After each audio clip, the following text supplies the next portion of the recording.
안녕하십니까. 2013년 오늘이 이제 9월 28일입니다. 그 이제 9월도 이제 다 갔는데요. 이제 10월, 11월, 12월, 1월. 제가 보기에 딱 4달 남았습니다. 2월, 지금 우리가 예상하고 있는 게 9일이기 때문에. 그때까지의 데드라인이 133일입니다. 네, 많이 남았다라고 생각하실 수도 있는데 보통 한 2달 전에는, 준비를 하셔야 되거든요. 지금 4달이 남았으니까 사실 제가 이 책을 한 3달 정도에 끝내드릴 겁니다. 3달 안에는 무조건.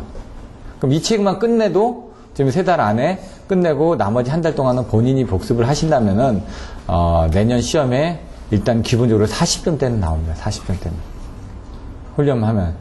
근데 이제 시험을 보고 나면 어떤 분은 20점대가 나왔다, 어떤 분은 50점대가 나왔다. 이게 틀려지는데 이제 그게 이제 답안지에 쓰는 형식에 따라서 틀려집니다. 조금 전에도 답안지에 쓰는 방법에 대해서 설명을 드렸었는데요.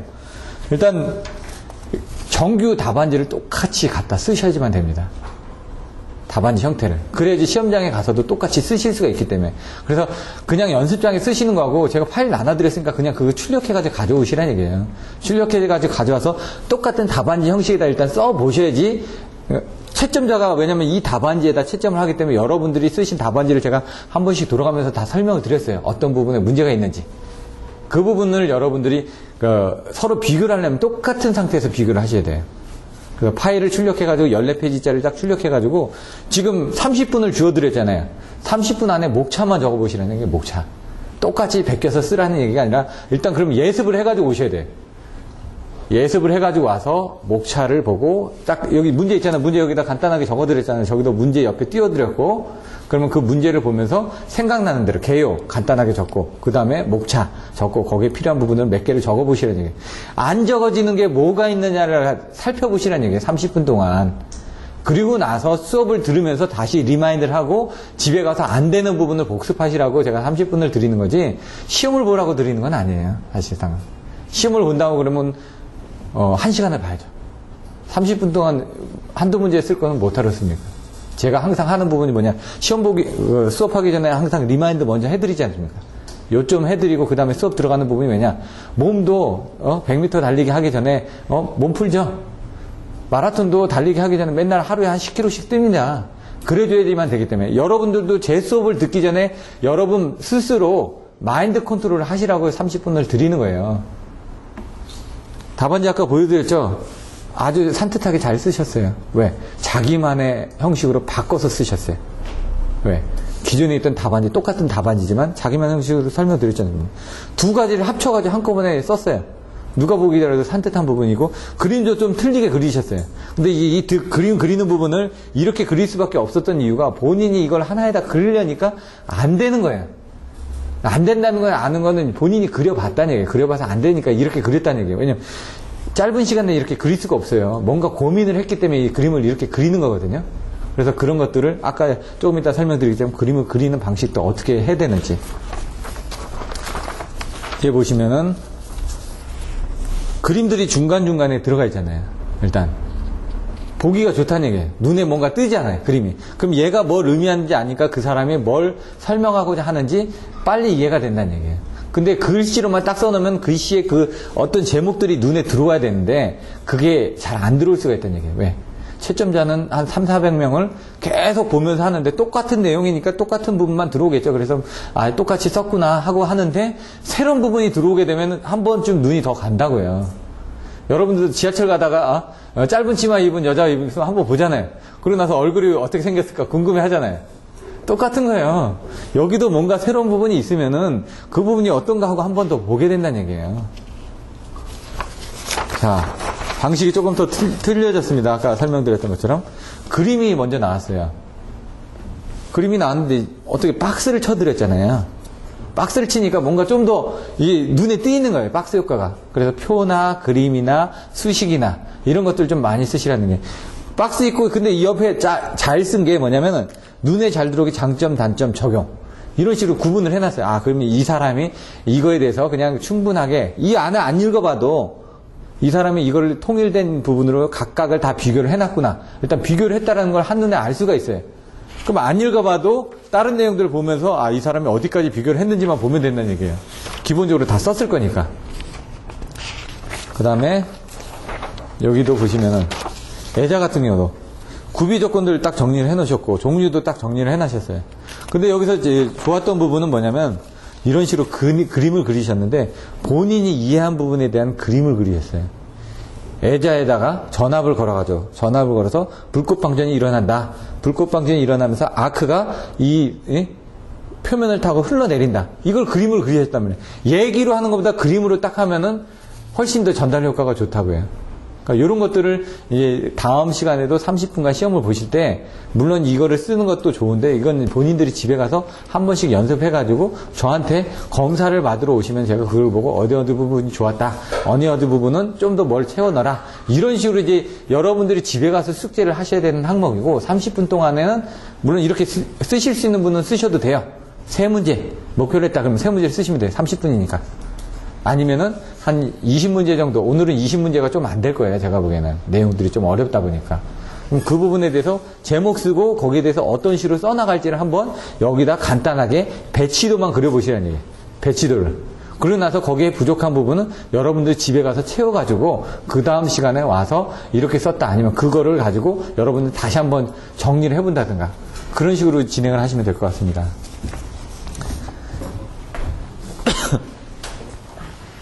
내용들에 대해서 서로 막 비교하실 부분들이 많기 때문에,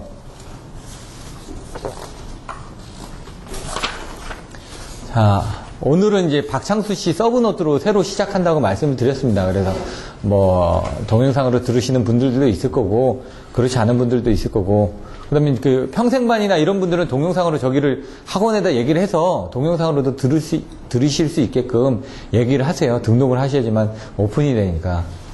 제목을 보시면 HVDC입니다. 이거 많이 보셨기 때문에. 그리고 팩츠 HVDC, 이거는 뭐 가장 많이 나오는 10문제. 그러니까 뭐 1번부터 10번 안에 들어옵니다. 예를 들어 저번에 225문제를 한다고 그러면 얘가 2번이었거든요. HVDC 팩츠가. 그러니까 가장 많이 나오는 건데 요 전에도 나왔지 않습니까? 10점짜리 또 나올 수도 있는 겁니다. 지중전설로 설계 사실 중요하진 않습니다. 지금 송배전공학의 3장에서 배우셨듯이 선선으로 설계하면 어떻게 할 것이냐. 아까처럼 이제 가공하고 지중하고 비교하는 부분에서 그런 장점들을 설명하면 되는 거고요. 여기서는 뭐 직매식, 관로식, 전력구식 그런 내용들을 설명하라는 얘기입니다. 지금 어떻게 설계를 할 거냐. 지속성 이상전압 하면은 이제 이상전압 부분을 보시는 거죠. 그러면 지속성 이상전압인데 이 앞에 네 글자가 빠졌습니다. 뭐가 빠졌을까요? 예, 상용주파 지속성 이상전압. 이렇게. 이상전압에는 두 개가 있는데 외부 이상전압하고 내부 이상전압이 있다. 그걸 이제 또 외래, 내래로 나눠지고 있죠. 그러면 이제 그걸 이제 또 나누면서 외래는 직경내하고 유도래로 나눠진다. 내부래는 바로 상용주파 지속성 이상전압하고 개폐서지로 나눠진다. 이런 개념을 잡고 시작하셔야 된다는 얘기예요. 그러면 그 부분을 여기도 답안지 쓸 때 그런 내용을 앞에다 딱 써주는 거예요. 그 정도 되고 거기서 네가 물어본 상용주파 지속성 이상전압에 대해서 설명을 하겠다 해가지고 그 쭉 나가라는 얘기예요. 그럼 내가 그 개념을 가지고 있다는 걸 설명해 주는 거하고 아닌 거하고 틀리자는 얘기죠. 애자가 뭔지 정의를 쓰고, 애자의 구비 조건이 뭔지, 애자의 종류는 뭔지, 애자에서 문제되는 것들이 뭔지, 이런 것들을 써주셔야 되겠죠. 개폐서지. 아까 상용주파 지속성 이상전압하고 개폐서지하고 같은 부분이라면서요. 근데 좀 틀리죠. 상용주파 지속성 이상전압은 60Hz에서 되는 거고, 개폐서지도 60Hz에서 될 수도 있어요. 개폐를 할 때 하는 부분이니까. 근데 사고 시에 개폐를 할 수도 있고, 여러 가지가 좀 틀려지는 거예요, 개념이. 상용주파는 60Hz, 정상시에서만 되는 거고, 개폐서지는 뭐 죽어있는 사고 났을 때도 개폐를 할 수가 있잖아요. 그렇기 때문에 이제 그 정상 회로 시만은 해당되지 않는다는 얘기죠. 그래서 개폐서지가 발생했을 때는 외부에서 전압이 들어와서, 진행파로 들어와서 반사 투과를 할 텐데,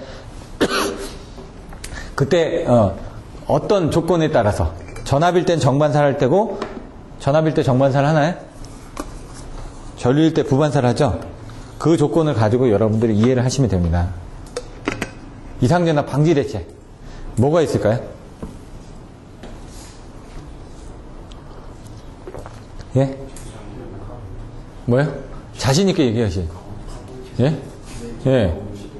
가장 먼저 나와야 되는 게 피레기겠죠. 피레기, 가공지선, 뭐 찰탁각, 접지장, 저감, 이런 식으로 나오겠죠. 근데 이제 그게 이제 이거하고 연결이 되면 바로 절연협조가 됩니다. 절연협조의 정의가 어떻게 되죠? 민성 씨? 동내에 피레기의 제한 예. 각 기기와 기기 간의 경제적인 경제적 네. 자꾸 해보셔야 돼요. 왜냐면 이게 안 나온다는 건 안 써진다는 얘기거든요. 자기 입에서 안 나오는데 어떻게 써집니까? 자기 입에서 나오면 나오는 대로 쓰면 될 거 아닙니까? 받아서 적으면 되니까. 이게 절연협조 같은 경우는 이제 나옵니다. 25점짜리. 이번에도 나왔지 않습니까? 사실. 바로 전시입니다. 근데 이 다음 시험에 안 나온다? 그게 아닙니다. 또 나옵니다. 10점짜리로. 피레기의 제한전압을 기준으로 계통 내 각 기기가 정연된 절연 체계들을 갖추도록 하는 거. 뭐 이런 식으로 짧게라도 본인이 바로바로 나올 수 있는 게. 왜냐면 우리가 30분 동안 하는 거는 그 30분 동안 정의만 쓰는 건데 그걸 길게 쓸 필요가 없다는 얘기예요. 짧게 쓰고 거기에 대한 내용들을 더 쓰는 훈련들을 하시란 얘기예요. 근데 이제 제가 얘기하는 게 정답은 아니에요. 본인이 얘기해서 쓰는 거. 아까처럼 보셨잖아요. 본인이 써주면 돼요. 본인만의 방식으로든. 전달만 제대로 되면 돼요. 어떤 키워드만 있으면. 피레기의 제한전압이라는 키워드가 나와야 돼요. 그 나머지는 상관없다는 얘기예요. 피레기가 이만큼 있어요, 지금. 52, 53, 54, 55, 56. 저번 시간에도 피레기 부분을 많이 설명드렸죠? 피레기 부분만 해서 한 20장 나눠드렸어요. 그만큼 중요하다는 얘기예요, 피레기 부분이. 피레기 이렇게 하니까 이거 뭔지 모르겠어요. 피레기 관련 용어는 뭔지 모르겠어요. 전격전압 뭔지 모르겠어요. 상형주파 허용 단자전압을 다른 말로 뭐라고 그럴까요? 이게 제한전압인가요? 상형주파인데? 제한전압은 상형주파가 아니에요. 전격전압입니다, 이거는. 이거 피레기 전격전압 결정이고, 피레기 상형주파 허용전압 결정이고, 이거 다른 문제로 생각하시거든요. 54번하고 56번을. 같은 문제인데 말만 바꿔놓으니까 이게 다른 문제라고 생각을 하신다는 얘기죠. 제한전압은 피레기가 방전할 때 피레기 단자 간에 남게 되는 전압이 제한전압이에요. 명확하게 이런 그 내용들을 알고 계셔야 돼요. 왜? 피레기만 해도 되게 나올 수 있는 문제들이 유형이 한 10문제 되거든요. 그럼 그 안에서 옛날엔 피레기 해가지고 설명하시고는 거기 있는 것들을 다 써주는 게 유리했는데 지금은 뭐냐? 그 안에서 어떤 걸 막 자꾸 물어본다는 얘기죠. 절연협조. 절연협조 조금 전에 설명드렸고, 조절이 잘 안 되네. 중성전 접지 방식. 중성전 접지 방식 이번에도 시험 나왔죠? 아까 보여드렸잖아요, 오전에. 중성전 접지 방식에서 종류별로 해가지고, 접지장의 종류로 해가지고, 비교하라고 25점짜리로 나오지 않았습니까? 똑같은 겁니다. 그럼 그게 나오면 뭐가 같이 나온다고요? 6장의 제목이 뭐죠? 중성점 접지 방식과 유도장애.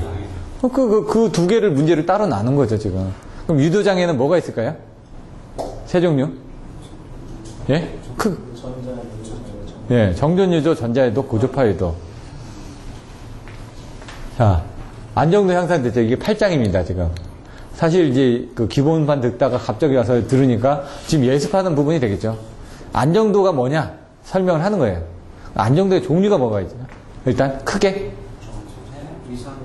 안정도하고, 전압 안정도로 나눠지고, 그 다음에, 위상각 안정도 안에, 정태, 동태, 과도 안정도가 나눠지고, 전압 안정도 안에 또 나눠지고, 그걸 해석하는 방법이 뭐가 있고, 그 다음에 그 두 가지의 안정도를 향상시키기 위해서 어떻게 해야 되는지. 근데 전압 안정도 향상 대책하고 위상각 안정도 향상 대책은 좀 틀려요. 여기서는 이렇게 안정도 향상 대책하게 되면 뭐에 대해서 쓰겠냐 이거죠. 근데 대부분 안정도 향상 대책을 하게 되면 위상각 안정도에 대한 향상 대책을 많이 쓰죠. 전압 안정도는 전압 안정도라고 별도로 표기를 해줘요. 안정도 향상 대책하면은 얘는 위상각 안정도 향상 대책을 쓰시는 게 더 많다는 얘기예요. 근데 여러분들이 아시면 이 안에다 위상각 안정도 향상 대책하고 전압 안정도 향상 대책을 다 써주시면은 그거는 점수를 더 받겠죠. 그래서 출제자가 아까 의도하는 그 질문의 의도 내용을 잘 모르시는 경우가 많아요. 그래서 그런 것들은 이제 정확하게 이해를 하셔야지만 된다는 얘기죠. 그랬으니까 요 밑에 지금 전압 안정도가 또 나왔죠. 얘는 위상각 안정도에 대해서 설명하는 거고 얘는 전압 안정도에 대해서 설명하는 거고 그래서 문제를 따로 나누는 거예요. 그러니까 제목만 딱 보고서도 얘가 뭘 의미하겠다라는 걸 감을 잡으셔야 되는데 그거는 이제 좀 노하우가 필요한 거예요. 투수가 딱 보고 제가 뛸 것 같다 안 뛸 것 같다 보잖아요. 그래서 막 던지잖아요. 그놈이 항상 하던 행동이 있으니까, 아, 얘는 좀 발이 빠르니까 좀 뛸 것 같아. 얘도 마찬가지로 보고 나면 얘는 이걸 물어보는 것 같아. 근데 그게 틀리면은, 핀트가 틀리면 점수가 안 나오는 거예요. 이번에도 이제, 의외로 기본적으로 다 썼는데 점수가 안 나오는 건 채점자가 의도하는 답안지에 접근을 하지 못했기 때문에, 정확하게. 그러니까 이제 점수를 짜게 줄 수밖에 없었던 것 같아요. 이런 거는 제가 설명 안 드리는 건 좀 의미가 없기 때문에, 송전거리와 송전용량과의 관계, 송전용량, 이거 다 송전용량하고 관련된 부분이에요. 이게 1장에서도 나왔어요. 송전거리하고 이런 부분에 대해서 간단하게 소개를 하다가 5장에 가면은 5-10에 송전용량 증대 방안에서 이 내용들이 나오는 거죠. 고다상 송전 같은 건 빼고 켈빈의 법칙이 2장에 나오죠. 송전용량 계산식 다 이거 송전용량이잖아요. 이렇게 딱 보니까 아, 송전용량 쪽에 관련된 부분이구나. 왜 여기 46번부터 했냐면은 여러분 기본서의 순서에 맞게끔 어느 정도 돼 있으니까 좀 왔다 갔다는 하지만은 그 다음에 GIS 발변전서 접지 설계, 접지장 등계 이게 변전서 쪽으로 이제 넘어가죠. 이제 변전서 쪽으로 딱 변전서 쪽으로 넘어가면서 접지에 관련된 부분 나오고 변압기 보봉식, 변압기 여자 전류, 여자 돌입 전류. 그럼 변압기하고 관련된 부분이 지금 나오는 거예요. 여기도 보시면은 변압기 이음 발생 및 케이블. 변압기에서 이제 변전소 쪽으로 넘어왔으니까 변전소에 관련된 케이블이라든가 거기에 대한 단락억제 적재, 고장전류, 그 다음 전력 품질 쪽으로 이렇게 넘어가는 거죠. 흐름을 한번 보시라고요. 먼저 플리커 이번에 시험 문제 나왔죠? 아침에 보여드렸는데 플리커 순간전압, 명률계산 아까 보셨던 그 14장의 배전선로의 관리와 보호 쪽에 나오는 그 부분에 대한 내용들이 딱 나와 있다는 거예요. 역률계산 전압조정. 이 전압조정을 하게 되면 딱 뭐가 생각돼야 되냐면 전압조정은 포괄적으로 생각하셔야 돼요. 발전소에서 전압조정, 변전소에서 전압조정, 주상변압기에서 전압조정, 배전선로에서 전압조정. 여러 가지 방법이 다 나올 수가 있어요. 전압조정이라고 딱 네 글자만 나왔지만 여러분들이 전압조정 할 수 있는 부분을 다 해줘야죠. 그럼 전압조정을 직접적으로 하느냐, 간접적으로 하느냐, 이런 식으로 또 생각을 해줘야 되겠죠. 그럼 전압조정을 뭐로 하느냐? 바로 무효전력을 제어를 하잖아요. 무효전력을 제어하기 위해서 무효전력을 직접 투입하느냐, 아니면은 간접적으로 하느냐, 이런 것들이 나오겠죠. 그러면서 이제 역률 제어 방법에서 이제 무효전력을 어떻게 제어를 하는지 내용들이 나오죠. 스폰 네트워크, QV 컨트롤, PF 컨트롤. 이거는 스폰 네트워크는 사실 이제 배전 쪽으로 이제 가보시는 게 좀 맞고, 그쪽에 이제 좀 설명이 되어 있으니까 QV나 PF 컨트롤은 전력계통 쪽으로 넘어가셔야 되는데 PF 컨트롤이 몇 장? 전력계통에? 목차가 지금 생각 안 나면은 아 그게 어디 있던 거지? 그게 전력계통에는 있는 건가? 예? 예? PF 컨트롤이 8장이에요? 10장이에요? 10장이면 마지막인데 장수가 5장입니다. 5장. 주파수 유효전력 제한. 6장은 뭐라고요? 전력계통의 경제운영. 그럼 7장은 뭐죠? QV 컨트롤. 8장은 다시 한번 가서 보십시오. 왜냐면 이 목차가 중요하다는 게 왜냐면 여러분들이 공부를 하고 나서 머릿속에 개념을 넣느냐 안 넣느냐가 중요한 거예요. 장만은 몇 장에 뭐가 있다는 걸 알아야지. 아 이거는 그 장에 있는 문제구나. 그럼 송배전공학의 몇 장하고 전력계통공학의 몇 장하고 이게 매칭이 된다. 그런 것들을 머릿속에 넣어 놓으셔야 돼요. 근데 이게 물론 머릿속에 안 넣어 놓으셔도 돼요. 근데 제가 왜 이렇게 얘기하냐면 이게 머릿속에 없다는 건 PF 컨트롤이 어디 있는지도 모르는 거예요. 책을 봤는데 이 책이 어디에 나와 있는지 모르요. 이게 서론에 있는 건지 본론에 있는 건지 결론에 있는 건지도 모르는 거예요. 문법책을 보면은 문법책에 뭐부터 나오죠? 동사의 형식부터 나오는 데도 있고 동사의 종류부터 나오는 데도 있어요. 뭐 팔품사, 품사의 종류부터 나오는 데가 있어요. 그 책의 목차를 안다는 건 그 책의 어디쯤에 이 사람의 뭐뭐 순서대로 이렇게 유도를 하고 있구나 알고 있거든요. 기본서의 목차를 알고 있다는 건 기본서 흐름이 이렇게 가고 있기 때문에 연구반에서 아니면 여러분들 실제로 답안지를 쓸 때 기본서의 어느 부분을 갖다가 여기다 넣고 어느 부분을 갖다 넣고 거기서 기본서에서는 순서적으로 설명을 하고 있으니까 기본서의 순서대로 여러분의 답안지도 순서대로 이끌어가야 된다는 얘기죠. 주파수 변동 원인과 영향. 이건 좀 애매한데 요 안에 들어갈 수도 있고 예? 이 안에 들어갈 수도 있어요. 근데 대부분 PF 컨트롤로 가겠죠. 주파수니까. 대용량 전원계통 탈락시 문제 있지. 이것도 지금 사고가 났을 때 자동 발전제어 다 주파수 아니에요. AFC. 제어 쪽에 들어가면서 EMS가 들어가면 이제 10장에 들어가겠죠. AFC하고 ELD가 합쳐지면은. 전력계통은 경제 운영 몇 장이라고요? 10장. 예? 10장이요? 6장. 6장. 왜 여기서 뭐가 나오더라고? 화력계통의 전력계통. 전력계통이 아니라 화력계통의 경제운영, 수화력계통의 경제운영 이렇게 나오잖아요. 수화력계통의 경제운영이 바로 전에 시험에 나왔잖아요. 그래서 자동경제급전도 이제 그때 설명드렸죠. 전력계통의 주파수 특성, 정수. 이거 이번에 시험 나왔죠? 나왔습니까? 4교시 때? 뭐로 나왔죠? 주파수 특성 정수를 하지 않고 계통 특성 정수를 설명하라고 했어요. 요거는 이제 정특성, 동특성을 설명하는 거예요. 화력발전 공급력에서 수급 조정 시 유의해야 될 거. 사고 파급과 시스템 붕괴. 이 사고 파급과 시스템 붕괴도 이런 식으로 나온 게 있는데 요런 문제도 나올 만해요. 약간 응용을 했기 때문에 문제들이. 안정성 제어, 안전도 제어라는 얘기죠. 이건 전력계통 쪽이 다. 공급 신뢰도 향상대책, 전력계통의 3세대, 신뢰도. 여기까지가 이제 보시면은 전력계통 쪽에 대한 내용들이죠. 그럼 이제 또 뒤로 올라가면 팩츠. HVDC하고 똑같다고 말씀을 드렸잖아요. 왜냐면은 ACA에는 HVDC는 DC에 틀리지만 제어하는 부분들이 뭔가 그 제어 효과가 비슷하다는 얘기예요.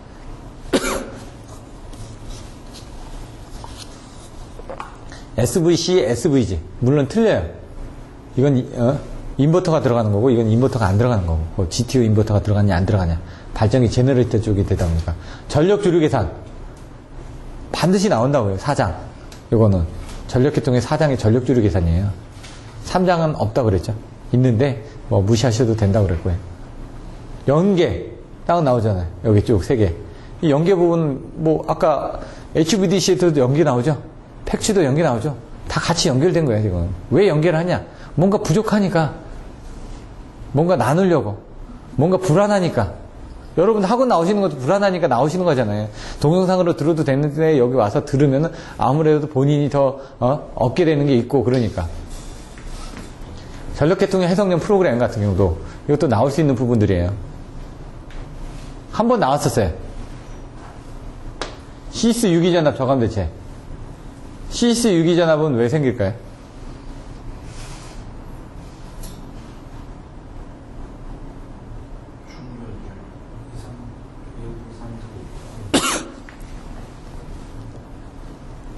연가가 안 됐으니까. 딱 얘기했잖아요. 중성적 절주망에서 연가가 안 됐으니까 정전 용량이 불균형해가지고 시스의 전압이 유기가 된다고요.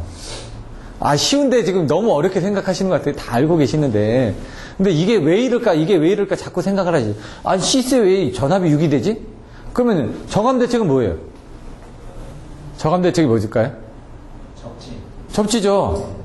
왜 전압이 유기가 됐으니까 접지를 하면 어떻게 돼요? 전압이 떨어질 거 아니에요. 영전위로. 그 왜 전압이 유기가 되냐? 정전 용량이 틀리니까 거기서 유기가 된 거 아니에요. 개념을 머릿속에 넣어놓지 않으면은 이 질문이 의미하는 거야. 이 짧은 단어지만 이 안에 들어있는 내용들을 짝짝짝 풀어나가야 되잖아요. 꼬리에 꼬리를 물듯이. 그게 머릿속에 안 들어오면 안 된다는 얘기예요. 코로나는 왜 생길까요? 저렴 파괴. 네? 절연 파괴죠. 그런 식으로. 공기 중에 절연이 파괴되어 엷은 빛이나 소리를 내면서 방전하는 현상. 그렇게 해서 절연 파괴가 일어나는 거예요. 내용들을. 그러면 이제 그걸 방지하기 위해서는 어떻게 돼야 돼? 전선을 만들어야 돼. 예. 아까 얘기했잖아요. 복표가 이하 반. 그냥 복표가 이하 반 딱 하면은 그 사람은 아는 거예요, 일단. 그럼 그 다음에 복표가 이하 반, 복도체, 표면을 매끄럽게, 가성근구 개량, 이격거리 증대, 아킹은 아킹닝 채용, 그 다음에 반도체 유약, 뭐 이런 식으로 나오고, 거기다 이제 살을 붙여서 나가고. 그럼 일단, 여기에 대해서 일단, 제가 얘기했잖아요, 여러분들. 10점짜리를 일단 답안지 키워드를 쓰실 수 있는 훈련을 하셔야 된다고요. 그거를 30분 전에 여러분들이 하시게끔 만들어 놓은 거예요. 그래서 얼마나 제 의도를 잊고, 아까 아침에 얘기했죠. SS, KK 뭐라고요? 시키면 시킨 대로 하고, 까라면 까라. 일단 제 의도는 그거니까 그렇게 쫓아가시다 보면 어느 정도 수준에는 10점짜리에 맞춰서 답안지를 본인들이 쓰고 계세요. 키워드 정도는. 키워드까지는 제가 해드릴 수 있어요. 그 정도까지는. 강제적으로. 그 다음은 제가 못 해드려요. 그건 여러분들이 하셔야 되는 거예요. 왜? 머릿속에 넣어야 되니까. 키워드는 자꾸 반복 학습에서 키워드는 나와요. 근데 아까처럼 얘가 뭐라는 건 여러분 머릿속에 개념적으로 머리에다 안 넣어놓고 계시면 안 나온단 말이에요. 그걸 자꾸 생각을 하시란 말이에요. 30분 동안 남아서도 답안지를 보고 하시지 말고 덮고 자꾸 생각을 하세요. 덮고 자꾸 생각을 해서 쓰다 보면은 자꾸 개념을 잡고 쓰려고 한단 말이에요. 마인드 컨트롤을 하려고 오시는 거거든요. 그런 부분 중요하게 생각하시고. 복도체 채용 장단점. 이거 키워드 생각나시네? 7글자? 뭐였죠? 오늘 아침에 한 5번 얘기했어요. 예? 복도체 장단점, 키워드, 장점이 뭐라고요? 예? 4글자. 예. 단점은?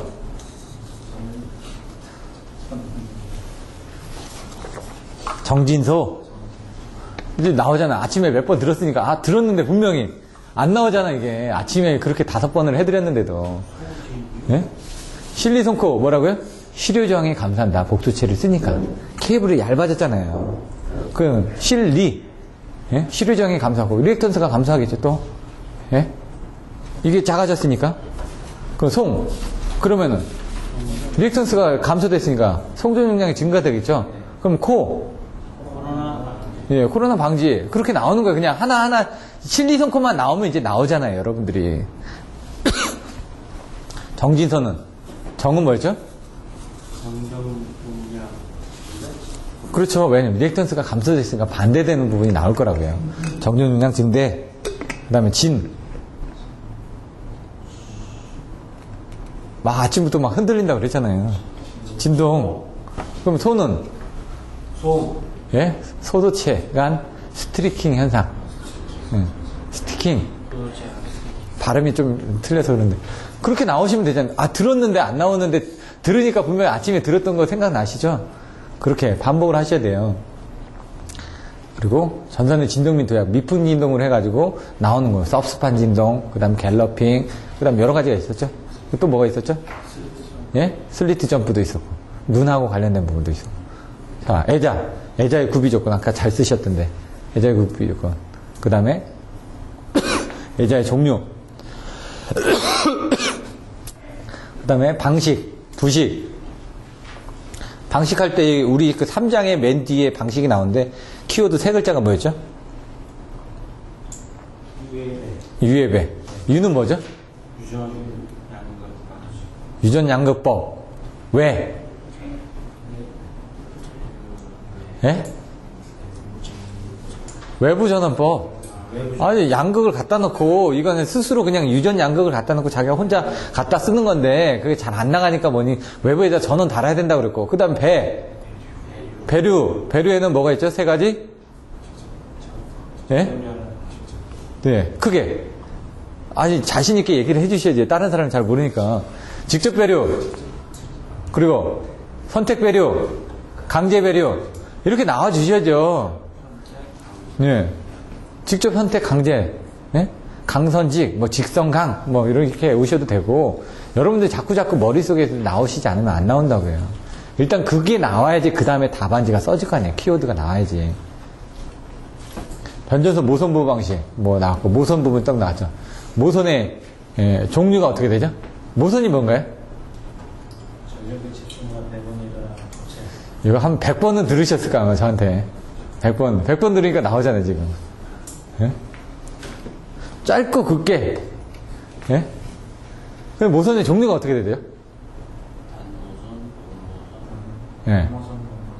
그 다음에. 1과 2분의 1 모선. 예.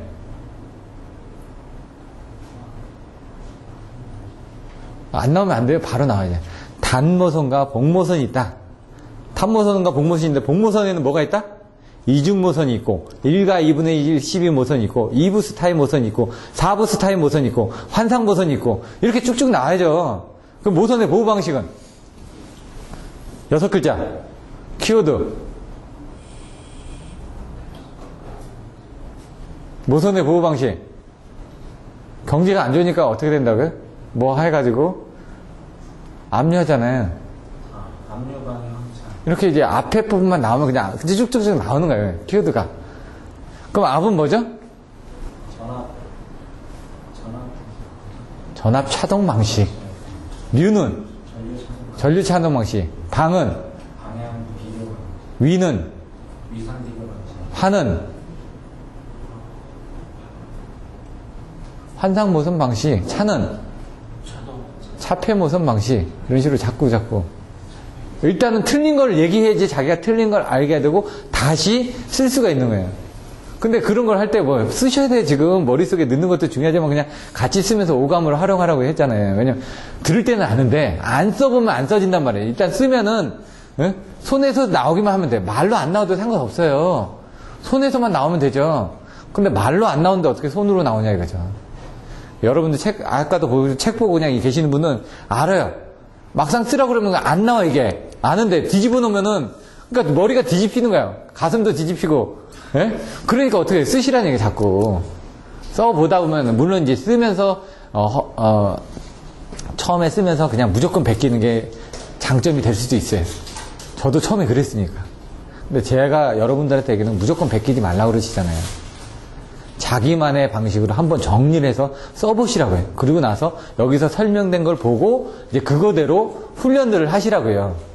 왜냐면 그 시간을 줄여주겠다니까. 무조건 쓰는 거에서 탈피해서 모범 답안을 쓰는 방식으로 바로 갈 테니까 기본적인 10점짜리를 모범 답안지 쓰는 방식은 가르쳐 드리고 나머지 그걸 25점짜리를 바꿔가는 부분에 대해서는 여러분들이 답안지를 쓰시면서 다른 사람 답안지를 보고 흉내를 내시고 그거를 써가지고 오시면 제가 채점을 해드리겠다고요. 요거는 이렇게 쓰고 여기는 이런 부분 부족하니까 좀 더 채워 넣으세요.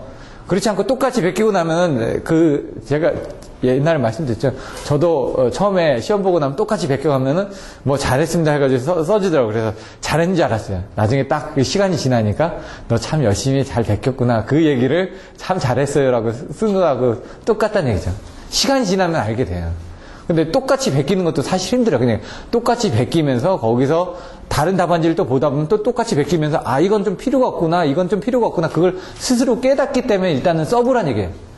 똑같이라도 안 써보면은 여기서 의미하는 걸 몰라. 아 이건 난 도저히 모르겠다. 그러면 써봤는데 모르겠다. 그러면 안 쓰면 되는 거예요.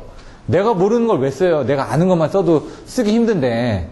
그래서 그걸 써가면서 자기만의 아는 단어로 아까 보셨잖아요. 자기만의 아는 단어로 바꿔가지고 자기만의 아는 형식대로 써나가면은 그게 자기만의 답안지가 되는 거예요.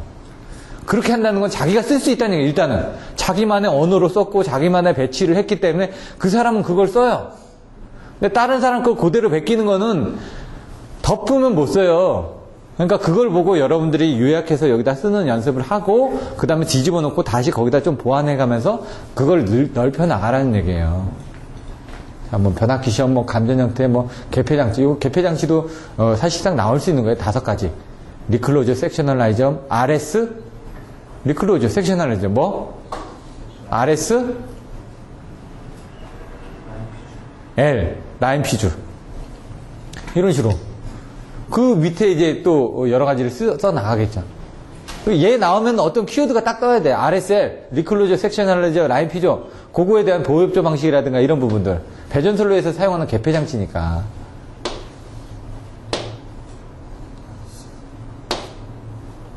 이거 왜 안 올라가지? 잘?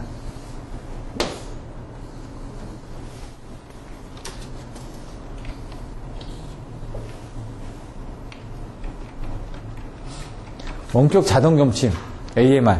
요거 같은 경우는 스마트 그리드하고 연동돼서 나올 수 있는 내용들도 되고요. 요게 좀 오래전에 만든 자료인데도 불구하고 그때 만들었던 내용들이 계속 시험에 잘 나오고 있어요. 그래서 여러분들한테 이걸 먼저 한번 추천을 해드리는 거예요. 단계별이 있습니다. 단계별. 요거 괜찮고, 그 다음에 또 넘어가는 또 단계들 또 좋은 책들이 있어요. 근데 여러분들이 그 책들을 보면 몰라요. 무슨 얘기인지. 근데 얘는 답안지가 좀 그래도 괜찮은 내용들이 좀 많이 들어가 있어요. 물론 이제 없는 내용들도 있지만은 시험에 나올 만한 그런 부분들의 문제들이 좀 많이 있어요. 요거 말고 뭐 지성호 씨 책도 괜찮고 여러 가지 책들도 괜찮은 책들은 많아요. 근데 학원에서 하다 보니까 다른 사람 책을 갖다 쓸 수가 없잖아요, 저희가. 시중에서 판매하고 있는 것들을 좀 애매하고 그래서 시중에서 판매되지 않은 이제 오래된 책만 갖다가 쓰는데 그 중에서 이제 괜찮은 부분을 쓴 거예요, 지금. 보시면 나머지 한번 보시면 될 것 같고, 전력 안정화 장치. 파워 시스템 스테빌라이저 이번에 나올 것 같아요. 나올 때가 됐으니까. 발전기. 여기는 이제 발전 쪽에 들어가는 거예요. 이렇게 쫙 가니까 발전 쪽. 발전기, 냉각 방식, 발전 제어, 주파수 저하, 터빈 운전, 다 발전이죠. 발전하면서 문제가 생기니까 이 전력계통 안정화 장치가 필요하다. 이런 내용들로, 요것들도 이제 여러분 보실 때 같은 부분으로 같이 보시란 얘기예요. 여기 이제 변압기가 또 나왔죠?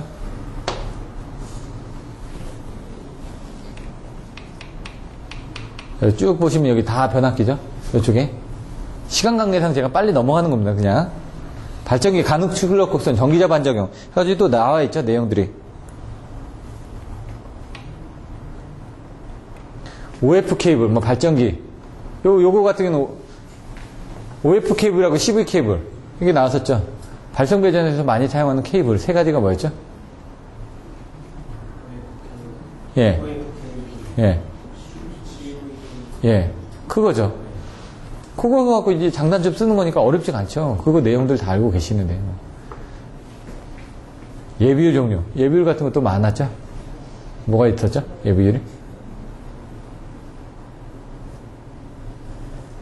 하나, 둘, 셋, 넷 이렇게 해가지고 올라가려 했는데 갑자기 저도 생각이 안 나네. 그림에서. 예? 그거는 이제 단계별을 얘기를 하는 거고, 예비율의 종류.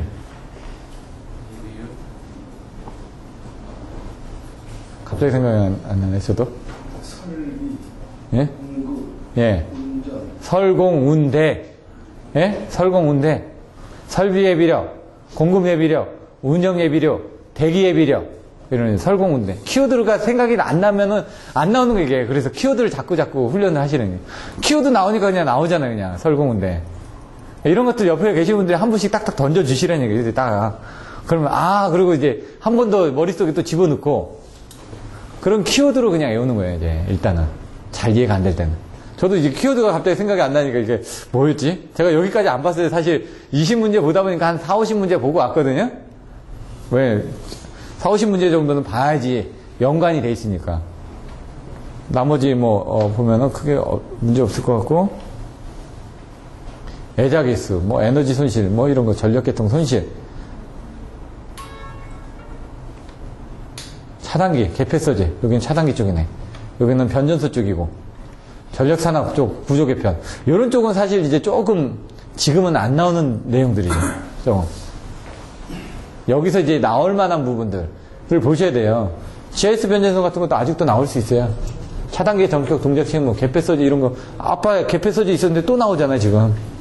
이런 것들은 나올 수 있는 거예요. 그러니까 여러분들이 자기 요거를 보시면서 나올 만한 부분만 자기가 중요하다고 생각하는 것만 이제 형광펜을 한번 그려보세요. 그려보고 또 하다 보면 나중에 자꾸 이제 눈에 띄는 부분. 왜? 여러분들 가져가야 될 거 중요한 것만 일단 가져가셔야 돼요. 133일 남았잖아요. 하루에 한 개 애우실 수 있을 것 같아요? 안 돼요. 하루에 한 개씩이. 근데 하루에 한 개씩을 애운다고 생각하고 여러분들이 100문제는 가져가겠다, 이번에. 일단 100문제는 가져가셔야 돼요. 그래야지 40점대가 나와요. 100문제를 가져간다는 건 100문제를 완벽하게 쓸 수 있다는 얘기고요. 아까처럼 이게 연결이 되잖아요. 100문제를 완벽하게 가져간다는 거는 한 200문제 정도를 쓸 수 있다는 얘기예요.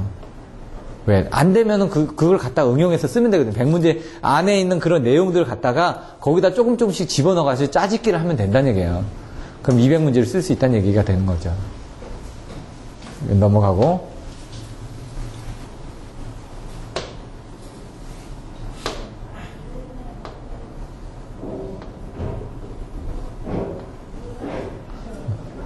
자, 수요 관리 같은 것도 나올 수 있는 부분들이고, 그리고 이번에도 나왔었잖아요. 수요 관리. 이거 바로 전 시험에 그런 내용들도 보시고, 배전 자동화 같은 것도 한번 나올 때는 됐어요. 이제 그 자동화가 많이 되다 보니까 이것도. 왜냐면 이번에 그 배전 설비 쪽에 개폐 설비 내용들을 이거 바로 전 시험에 나왔잖아요. 그럼 배전 쪽에서도 나왔다는 얘기예요. 근데 이게 왜냐면 발전, 송전, 변전, 배전에서 나오기 때문에 여기서 나왔으면은 또 다른 유형의 문제가 또 나올 수가 있어요. 근데 이제 안 나오고 이번처럼 발전이 조금 많이 나왔잖아요, 이번에는. 그전에 발전이 안 나오다가. 그런 식으로 이제 배전 쪽이 안 나올 수도 있어요. 근데 송변전 전력계통은 항상 나와요. 안 나올 수가 없으니까. 거의 챕터마다, 송배전공학은 챕터마다 한 문제씩은 거의 나온다고 보셔야 돼요. 그래서 그 목차를 반드시 외우고 계시라는 부분이 그 안에 그게 나왔을 때 그 주위에 앞뒤로 있는 내용들을 써주시라는 얘기예요. 자기가 잘 모를 때는 목차 앞뒤로 있는 내용들을. 그럼 흐름, 명맥상으로 맞게 설명을 할 수가 있잖아요. 축전지. 이번에도 나왔는데 축전지가 사실 이런 부분은 아니지. 여기 나와 있는 축전지는 아까 태양용 쪽에 대한 그런 배터리 그 부분이 아니라 변전소 안에 여작용 쪽이라든가 아니면 발전기에 대한 비상용에 관련된 그런 축전지를 얘기하는 거지. 내용은 좀 틀리거든요. 컨셉은. 뭐 CT, PT 이런 부분, 배전소 보호 방식, 보호계전기 765, 345 이쪽은 좀 어렵습니다. 솔직히. 보호계전기 들어가면은 거리계전기 쪽 들어가고 그냥 방향 비교 방식 이런 부분들 들어가게 되면 어려워집니다. 여러분들이 꼭 아셔야 되는 게 변압기하고 변압기는 무조건 나와요. 변압기 보호 방식은 이번에 87 나왔잖아요. 변압기는 정기적인 보호 방식, 기계적인 보호 방식 나눠 있죠. 그 중에서 87만 여자 돌입전류에 대한 비율차동 계정기만 따로 물어본 거예요. 변압기 보호 방식은 반드시 나온다고요. 그 다음에 또 뭐가 나올 거예요? 송전선에 대한 보호 방식, 모선에 대한 보호 방식, 배전선로에 대한 보호 방식. 근데 이제 발전기에 대한 보호 방식. 발전기하고 변압기는 반드시 나옵니다. 보호 방식은. 왜? 없으면 안 되니까. 발전 안 되면 전기가 어떻게 발생해요? 변압기가 없으면 전기를 어떻게 써요? 모선이 없으면 전기를 어떻게 공급을 해요? 이건 없으면 안 되니까 반드시 나온다는 얘기예요. 근데 거리계전 방식은 여러분들이 잘 모르시잖아요. 송전선 보호 방식 같은 경우. 그런 건 돌아가면서 나올 수가 있어요. 뭐 반성전류, 디지털 계전기, 디지털 계전기들도 요즘 많이 쓰니까 나올 수가 있겠죠. 디지털 계전기의 그 구성이 어떻게 돼 있나요? 키워드로? 아까 보시면은 HVDC도 구성이 어떻게 돼 있는지 딱 케이블을 기준으로 해가지고 앞뒤에 뭐가 있다고요? 리액터가 있다고요. 리액터 있고 그 앞에 또 차단기 있고 그 앞에 변압기 있고 그 앞에 차단기 있고 그 앞에 한쪽은 이쪽은 수전단, 이쪽은 송전단. 그럼 송전단은 뭐 고저파 필터, 수전단에는 동기조상기, 콘덴서 이렇게 생각하시면 되는데 얘는 어떻게 되어 있다고요? 디지털 계전기는 키워드를 가지고 입력을 받아서 연산을 해가지고 판정을 해가지고 출력을 내보낸다고요. 밥 먹었으면 여기서 배에서 소화시켜가지고 배 아프면 배탈 나는 거고 아니면은 여기 위에서 한 3시간에서 6시간이 있다고 합니다. 그러면은 보통 한 2-3시간 정도는 위에서 이렇게 넘어가거든요. 그러니까 자기 전에 2-3시간 전에는 밥 먹지 말라는 얘기가 위에 남아있는데 누워있으면 어떻게 돼요? 누워서 자면. 위산이 녹고 있는데 그게 거꾸로 올라온다고 해요. 거꾸로 올라오면 여기 이제 그 안 좋은 부분이 생기고 그러니까 이걸 다 소화시키고 나면 위산이 좀 잦아들었을 거 아니에요. 위에서 빠져나가니까. 그러니까 3시간 정도 위에서 빠져나가면 어디로 갑니까? 예? 예? 예, 12지장, 소장. 이렇게 왔다 갔다 하다가 이제 대장으로 해가지고 대장으로 하는데 이렇게 올라옵니다. 이렇게 올라왔다가 이쪽으로 갔다가 이렇게 해서 내려갑니다. 그래서 여기서 올라오는 부분이 좀 힘들겠죠? 요때. 그리고 여기서는 이제 빨리 가고, 그 다음에 여기 가면 쭉 빠진다는 얘기잖아요. 그래서 이제 대변 같은 게 잘 보는 분들은 여기서 활동이 좋은 거예요. 여기서 활동이 좋으니까 이쪽으로 빨리 넘어가는 거예요. 변비가 있는 분들은 이쪽에서 활동이 안 좋으니까 안 넘어가는 거예요. 이쪽으로 잘. 그래서 여기서 이쪽으로 해가지고 이쪽으로 나가는 데까지 얼마나 걸린다? 얼마나 걸릴 것 같습니다. 보통 한 10시간에서 12시간 걸리는데요. 건강한 사람일 경우. 그 대변 같은 거 하는 사람들, 잘 못 넣는 사람은 며칠, 여기서 일주일씩 걸리기도 한다고 합니다. 그러면 어디, 여기서 썩을 거 아닙니까? 그래서 화장실 같은 데 가면 화이바 해가지고 이렇게 LG 상사 해가지고 뭐 먹으면 습변이 나옵니다. 그게 여기를 빨리 운동시켜가지고 그걸 밀어내준다는 얘기예요. 그래서 여러분들이 밥 먹고 나서 야채 같은 거 많이 먹으라는 부분이 야채가 식이섬유거든요. 식이섬유는 소화가 잘 안 돼요. 소화가 안 되니까 땅땅하게 뭉쳐요, 이게. 여기서 땅땅하게 뭉친다는 건 여기에 막혀버린다는 거예요. 막히니까 이게 신호가 오잖아요. 신호가 오니까 여기 융털들이 그걸 조금씩 밀어낸다고. 그러니까 요거를 들고 가면서 나가기가 좋다는 얘기예요. 그래서 고기 먹을 때도 상추 같은 거 많이 싸먹고 하라는 부분이 그 안에 콜레스테롤이 많이 있으니까 식이섬유 때문에 빨리빨리 빠져나간다는 거예요. 왜? 덩어리가 큰 게 있으니까 빨리 나간다는 거예요. 덩어리가 작은 게 있으면 여기 조금씩 쌓이는데 고기 같은 것들은 이제 덩어리가 작게 분해가 되는데 그 콜레스테롤이 남아있으니까 안 좋은 건데 그런 식이섬유를 많이 먹으면 빠져나간다고 합니다. 그 몸에 운동을 많이 하게 되면 이 안에 모든 그 장기들이 활력소가 있어가지고 잘 움직인다고 하고요. 잠깐 이제 웰빙으로 빠졌는데, 예? 이제 왜, 이 뒤에 몇 개 안 남았거든요? 스카다, ABC. ABC 저번에도 한번 설명드렸죠. ABC가 뭐라고요? ABC 해가지고 가운데 케이블 넣고 둘둘둘 말았다. 가공선로의 배전 방식에서 우리 한전은 RST, UVW, XYZ 이렇게 안 쓰고 ABC라고 부른다고요. 그 케이블을 ABC로 상을 쓴 거예요. 그러다 보니까 가공선로의 가공 케이블이 아닌 절연 케이블이죠. 절연 케이블을 이제 끌고 갈 때 이제 힘을 받아야 될 거 아니에요. 조가용선 하나에다 놓고 거기다 이제 세 가닥을 이제 돌아가면서 해놨다는 얘기죠. 근데 이제 그거를 여기 앞에 계신 분이 한번 설명을 해주셨죠, 옛날에. 그래서 그 부분을 가지고 문제점이 많다 보니까 지금은 좀 많이 안 쓰고 거기에 대한 뭐 유도장애라든가 그런 것들 때문에 그 접지선을 하나를 더 감아가지고 실드 처리해가지고 접지를 해서 사용을 하고 있다, 최근에는. 그런 부분들도 이제 들은 적도 있고요. 224번까지인가 있었죠? 이렇게 4개밖에. 이것도 방향 비교. 터빈 발전기. 이게 약간 좀 많이 나올 수 있는 부분에 대해서는 하셨고, 그 다음에 앞으로 가면 발전 쪽이에요. 먼저 이런 부분을 하는 게 이런 식으로 할 거니까. 여기서 중요하지 않은 부분, 본인들이 생각해서 잘 모르겠던 부분들은 일단 넘어가세요. 일단 본인들이 가져갈 수 있는 것만 확실하게 가져가시라는 게 시험에 나올 만한 것들. 제가 얘기하는 거고 여러분들이 생각하는 거고 틀릴 수는 있어요. 제가 얘기하는 게 정답은 아니지만 그래도 통계에 의해서 좀 이런 부분이 많이 나왔다. 환경장애 부분, 연료전지 복합불문, 태양광 발전, LNG, 풍력 이런 것들은 신재생 에너지에 관련된 발전 부분 나온다고 말씀드렸잖아요. 여기 열병합 발전소, 이제 열병합 발전소, 복합 발전 이런 거 많이 나온다고요. 가스터빈, 증기터빈 다 발전이잖아요. 그런 쪽 나온다고요. 양수발전 이번도 나왔었죠? 양수발전인데 25점짜리를 그 효율을 하라고 나왔어요. 사실 25점짜리 문제 같지는 않지만 캐비테이션 수차 종류는 뭐라고요? 반동 수차에 대해서 물어봤다고요. 충동 수차가 아니라 수차의 종류에 대해서 이렇게 물어봤었는데 옛날에는 수차의 특성 이렇게 물어봤었는데 1번 같은 경우도 보면 이제 토리첼리의 정리, 뭐 베르누의 정리, 뭐 이런 식으로 연속의 원리 해가지고 요 바로 전시면 3개를 묶어가지고 25점짜리 나왔었죠. 그런 식으로.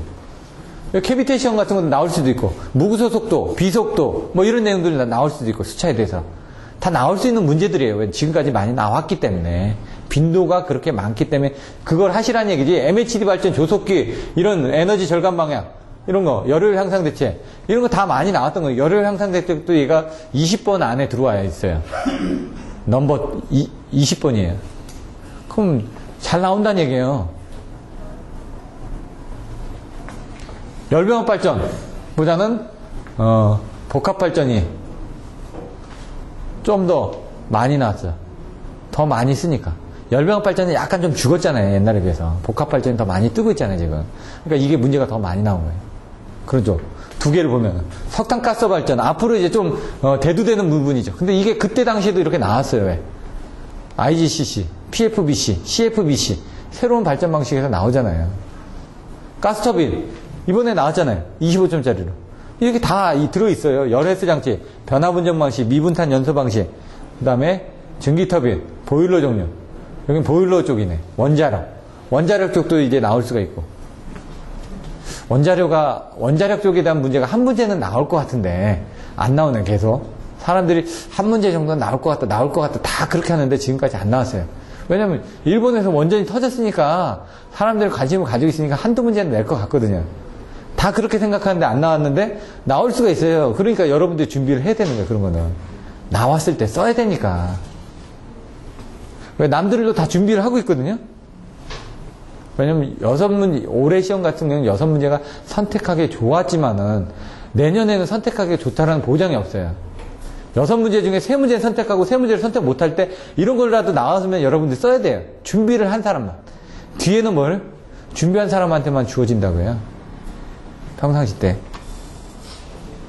나올 만한 것들을 예측해서 하셔야 돼요. 제가 방향은 제시를 해드리지만 그 방향이 딱 맞진 않아요. 해결료, 사이클 같은 것도 옛날에 나왔었어요. 원자로 보호대책. 원자로 보호대책 같은 것도 나올 만해요. 긴 단업이 내주. 키워드가 그거였죠. 긴이 뭐라고요?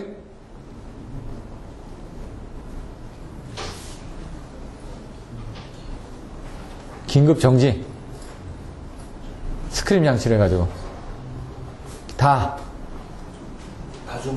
다중보호벽. 1보호벽부터 5보호벽까지 펠리부터 해가지고 이렇게 철근, 콘크리트 이렇게 나온다고 했죠. 철, 콘크리트, 이렇게. 그렇게 외우시라고 했죠? 네. 그 다음에, 노심용 냉각장치.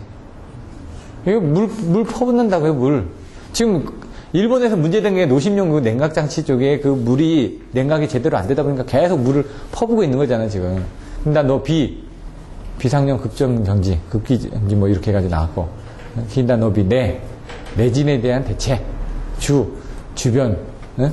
주민들 그 대피시키는 부분, 어느 정도 이제 주변은 환경과의 조화도 있고, 아니면은 주자 나오면은 여러분들이 나중에 생각하실 때, GIS 같은 경우도 주변 환경과의 조화 때문에 AIS를 안 쓰고 썼다고요. 그런 내용들도 쓸 수가 있고.